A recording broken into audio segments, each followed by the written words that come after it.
இங்க ஒருத்தர் அவர் வீட்டுல கிடைக்கிற பொருள் எல்லாம் வச்சு 5 வருஷமா டிரைவிங் பிராக்டிஸ் பண்ணிட்டு இருக்காரு. கடைசியா டிரைவிங் லைசன்ஸ் டெஸ்டுக்கும் போறாரு. அங்க இன்ஸ்ட்ரக்டர் அவருக்கு ரூல்ஸ் எல்லாம் சொல்லி கொடுத்துட்டு இருக்க நேரத்துல நீ ஃபாஸ்டா போனா என் காலு கீழே இருக்க பிரேக்க நான் அழுத்திடுவேன்னு சொல்றாரு. அதுக்கு அவரு நான் ஓட்டும் போது மட்டும் உங்க கால் கீழே இருக்க பிரேக்க போட்டுறாதீங்க, அப்புறம் காரோட பேலன்ஸே டிஸ்டர்ப் ஆயிடும், அதுக்கப்புறம் நடக்க போறதுக்கு நான் பொறுப்பில்லைன்னு சொல்றாரு. அதை கேட்ட இன்ஸ்ட்ரக்டர் பயந்து போய் சீட் பெல்ட்டை போட்டு ரெடியா உட்கார்ந்து இருக்காரு. இவர் ஃபுல் ஆக்சிலரேட்டர் கொடுத்து காரை ஸ்டார்ட் பண்ணதும் அந்த காரோட இன்ஜின் அங்கேயே வெடிச்சு போயிடுது.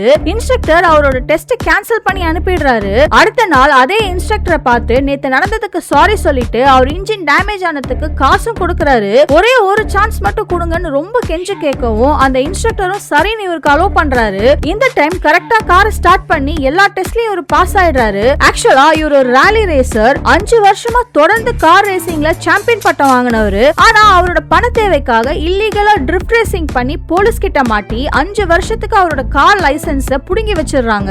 அதனாலதான் கையில கிடைக்கிற எல்லா பொருளையும் வச்சு வீட்டுல பிராக்டிஸ் பண்ணிட்டு இருப்பாரு. இப்ப 5 வருஷம் கழிச்சு அவரோட பையனுக்காக மறுபடியும் ரேசிங் ஓட்ட வந்திருக்காரு.